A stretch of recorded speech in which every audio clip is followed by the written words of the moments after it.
Next question is from Pam. She asks if I drink my coffee regular or unleaded, and I assume you mean decaf or regular, and I drink both. I definitely drink regular in the morning, and then as I move into the afternoon, if I really want something late in the afternoon or evening, I will do decaf. If I really want a second cup mid-morning, I'll often do half decaf just to keep the caffeine to a minimum. But definitely caffeine in the morning. Next question is from Megan Taylor. She says, she's very sweet, says, I'm always inspired by your videos. I'm starting a journey tomorrow to get healthy and lose some weight, and definitely plan to rewatch many of your videos to get ideas. Good luck. I hope that is going well for you, because this was a week or 2 weeks ago that she left this message. So anyways, I hope that's going well for you, Megan. And she asks, is your husband home to help with the girls while you're in the kitchen? My 5 and 7-year-olds are pretty good at entertaining themselves, but if I try to spend much time prepping and cooking, my 21-month-old twins are whining at my feet. So the answer is no. My husband is not home to take care of the kids. He actually does very, very little as far as day-to-day care for the kids, and that's not because he doesn't want to or is unequipped to do so. It is because he works a crazy schedule. He has 2 jobs, including a graveyard, 5 nights a week, as well as running his own business, and he is just busy all the time. I have worked really hard with my kids to foster independent playtime, teaching them how to entertain themselves. And then now that there's 4 of them, they do definitely entertain each other as well. But even when my kids were babies, you know, up past 6 months or so, I would give them their own playtime in the playpen, and you start out with like the little jungle gym thingies that have the toys hanging down where they lay underneath, and then they would play in the playpen, just have lots of different toys. I try to keep toys in separate bins, and so each time they go into their playpen to have playtime, I would get a new bin, so it's not just all the same toys all the time.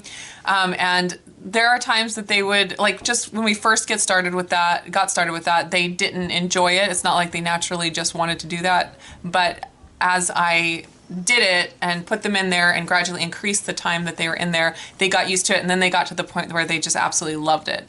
And they really enjoy playing on their own and entertaining themselves, and that's just something that I've gradually done since they were tiny. So I just worked it into our lives that way. But then I am often interrupted in the middle of my cooking, and I will go read a book. If somebody needs some extra attention, I'll go sit down and read a book, or you know, attend to whatever they need. But for the most part, they will play and entertain themselves. And then also, I love to let them cook with me. So if I'm doing anything that they are able to participate in, I try to invite that and encourage that.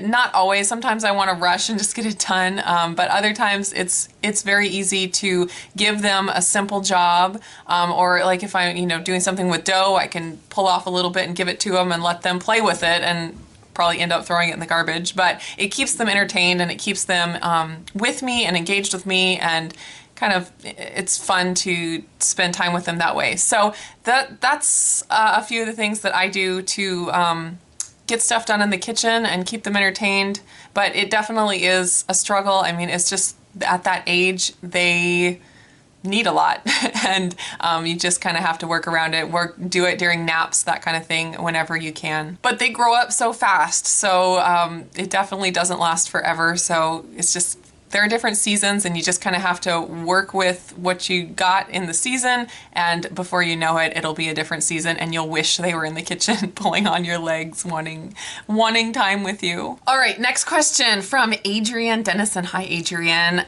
She said, how on earth do you say no to the monkey bread when you are doing your diet? Those look amazing. And she's talking about a couple weeks ago where my daughters made monkey bread, which is cinnamon, sugar, butter, dough, and it's kind of like cinnamon rolls, but in a different shape.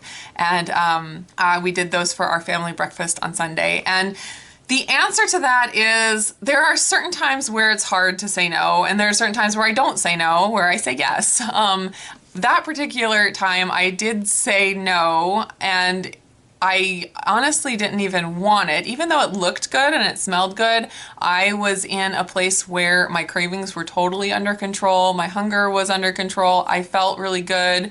And I knew that if I ate that, I would not feel good. The sugar and the wheat combined would make me feel bad. So I didn't want to. And so it wasn't hard. And that's my goal with my dietary changes, is to make them not hard.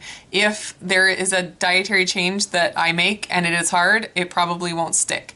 So I don't make those changes. So I give myself the freedom in my mind that I can eat that whenever I want. Like if I really did want it and I really felt like I needed to participate in the family meal, and I thought it would be worth it, then I totally would have eaten it. So it wasn't a struggle of, I want to, but I can't. I just can't. And if I do it, I'll be bad and I'll have failed. And it wasn't that kind of struggle. It was just a, yes, I could have it if I want it, but looking at all of the circumstance and knowing how it'll make me feel, I don't actually want it. So it's not hard to say no. All right, Heather S asks, what kind of blender do you use and does it do a good job? I've got a cheap one that's dying and I'm looking for one that will get the job done. So let's see, about 4 years ago maybe, I splurged and I got a Vitamix, and Vitamixes are not cheap. It was a pretty spendy one, and actually I had birthday money for most of it. So I kind of waited and saved up my birthday money and was able to get it at that point. So I understand that not everyone can find a place in the budget for that, but it definitely gets the job done. It has worked amazingly. I do smoothies and nut butters and all kinds of stuff in it. And it's definitely a great product, but it is a spendy one that you kind of have to save your pennies for. All right, and now Barking Bakers asks, what was the drink you mentioned at the end? And this was on my What I Eat in a Day video that I posted this past week. She says, can you tell us more about that? It sounded like you said Good Girl Moonshine. And yes, I did say Good Girl Moonshine. It is a THM recipe, Trim Healthy Mama diet recipe. And actually, originally it's an old drink, originally called Switchel. And it originally, I believe, was made with maple syrup, but the THM version has stevia for the sweetener to keep it low carb. And it is apple cider vinegar, ginger, and stevia, and I add cinnamon to it as well. That's how I enjoy it. And I have a video on how to make a big batch of concentrate, because it's a little annoying to have to make a batch every time you drink it.